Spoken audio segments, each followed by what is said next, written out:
Fred Raskin, tell us about editing The Hateful Eight, a 3-hour film with an intermission that all more or less takes place during the course of one day. Was that a challenge? I mean, every movie has its own challenges. This one, there are, yes, it was certainly a challenge. It had different challenges. You have to establish a lot of different characters, and you have to establish the situation in which they all find themselves. Actually, I should back up. It's not only the situation in which they find themselves, but the situation in the world at the time that the movie takes place. How all of these characters have been devastated by the Civil War, what its impact has been on all of them, and making sure that that is very clearly established in the early part of the movie was key to making sure that the last part of the movie actually works. Mm-hmm. Well, let's talk a bit about the pacing of it. I don't want to give anything away, Sure. but everyone knows there's an intermission to it. At least there will be an intermission in certain screenings. But it takes a good long while in the beginning. Not that it feels slow, but it has a very deliberate kind of pace to it in the first, I'd say, 2 hours of the movie before things kind of ramp up at the end. Can you talk a bit about that? Well, for me, the movie fully kicks into gear when Chris Mannix sits down at the dinner table and asks Major Warren about the Lincoln letter. That's the point at which it's off and running and really doesn't let up for the end of the movie. But like I say, so much of what preceded that is about setting up what's happened to these characters before this point, giving Major Warren's backstory, giving Chris Mannix's backstory. These are the two characters that, of course, are kind of the most integral to the themes of the movie, and the fact that you've got the racist white guy whose daddy led a team of marauders that was killing black folk, and you've got the black major who joined the Civil War to kill white folk. How can these two characters at opposite ends of the spectrum come together?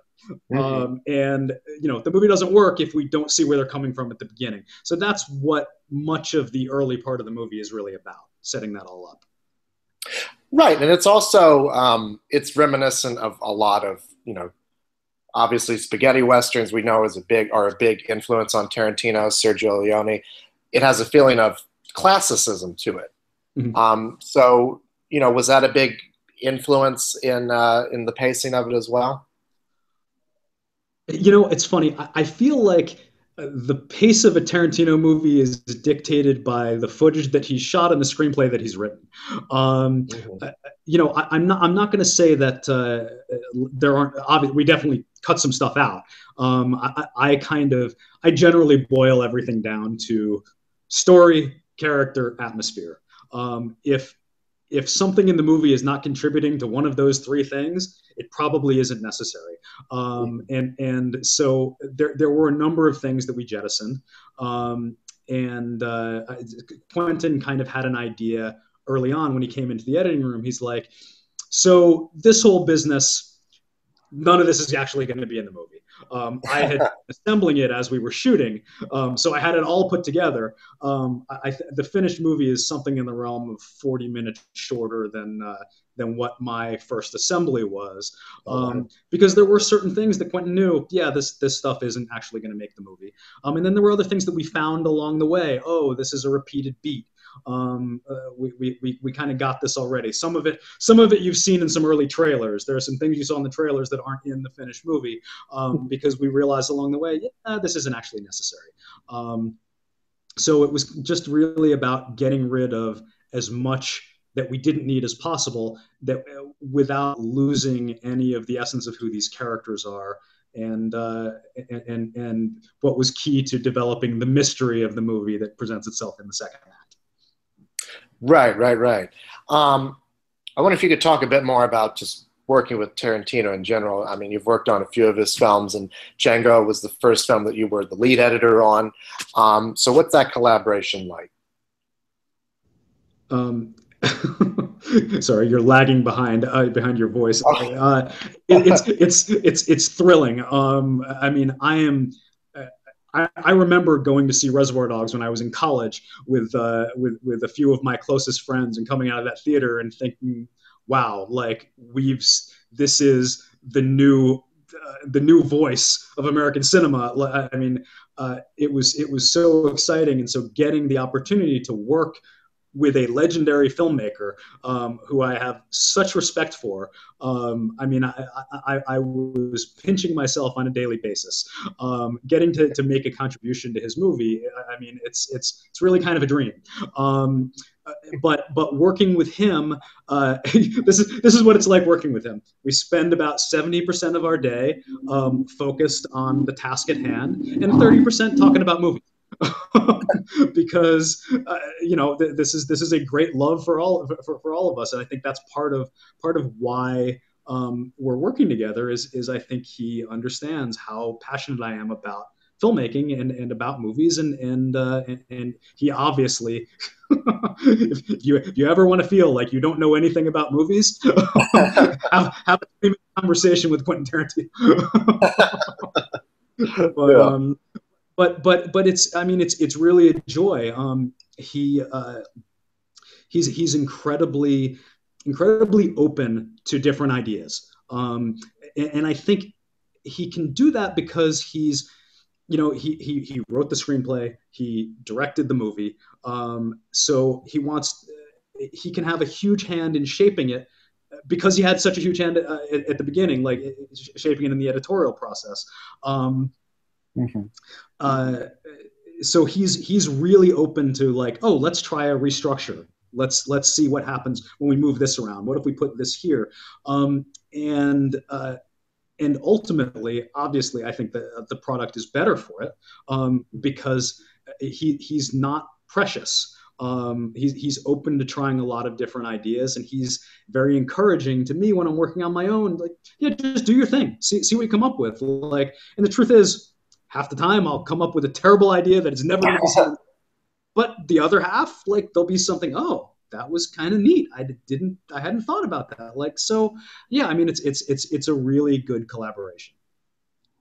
Can you talk a bit more about that? I'm curious.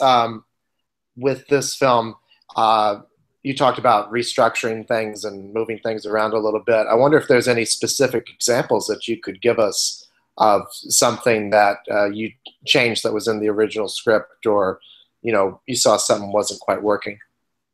Sure. I guess there's a couple of examples. And now, how spoilery can we be? That's a good question.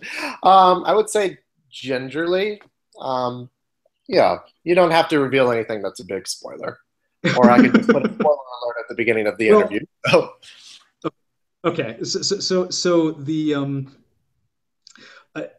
the sequence that ends the first act of the movie, Mm-hmm.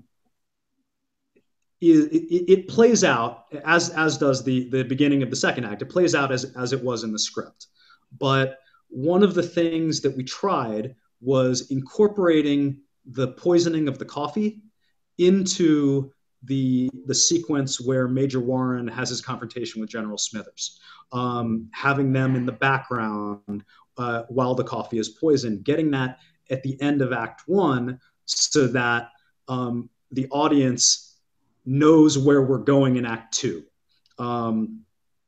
So, and it seemed at the time like it was a really good idea. Like, Quentin came in and said, "I want to try this. Let's see how." And we watched it and we were like, "Oh my god, this works really well." And we had it conformed on 70 millimeter film. We watched the whole movie that way, and we came out of it and we said, "Yeah, that actually did not work the way we hoped it would," because while yes, it does set up the audience for what's to come in the next act, it also dilutes the experience of the confrontation between Warren and Smithers. which seemed like such a perfect way to end the first act of the movie that that ultimately we ended up leaving it as it was in the script.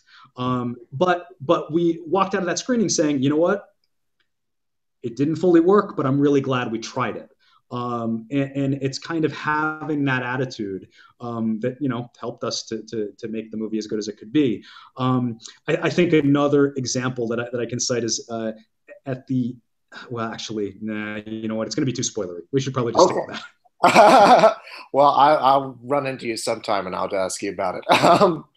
Can you talk a bit about editing action? Because there's a lot of it, especially in the last half of this movie. Can you talk a bit about the difficulty of that? I mean, editing action is one of my favorite things. It's really, I mean, that's part of the reason I became an editor. Is my love of 90s action movies, 80s and 90s, I guess. And so Quentin, you know, again, he shoots very specifically. He really, you can look at his footage and get a pretty good sense as to how it's going to come together. And you know, it's always a thrill for me to put something together when he's not in the room, and then show it to him for the first time. And it's usually the action that gets like the best reaction from him. You know, I think frequently, you know, his dialogue sequences are very, very important to him, and that's the stuff that we will spend the most time on. The action stuff, it's necessary to the movie, and I think he likes seeing what I've done with it. But it's not the focus for him.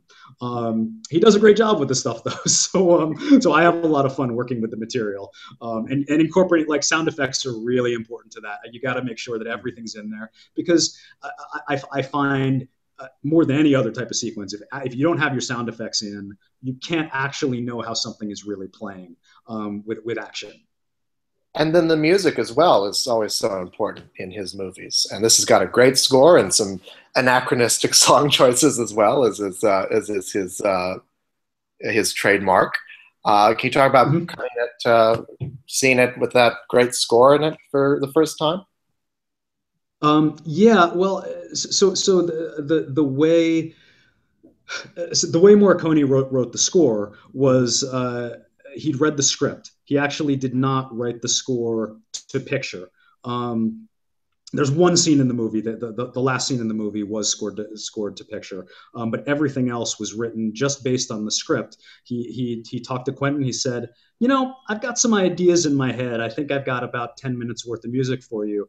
And we went to Prague to attend the scoring session, and he was like, yeah, I wrote a little bit more.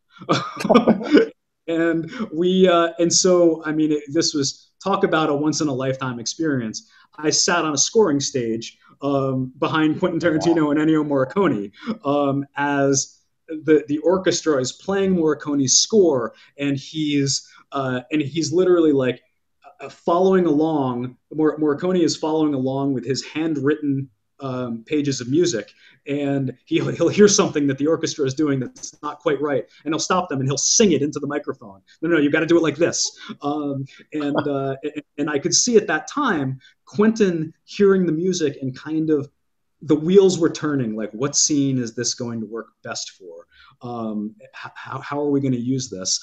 You know, it's not the way he normally works. He's got his library of music, and he'll have a few things in mind when he's writing, and he'll come up with more ideas as we're editing, and he'll find something, and then we'll lay it in and we'll try it.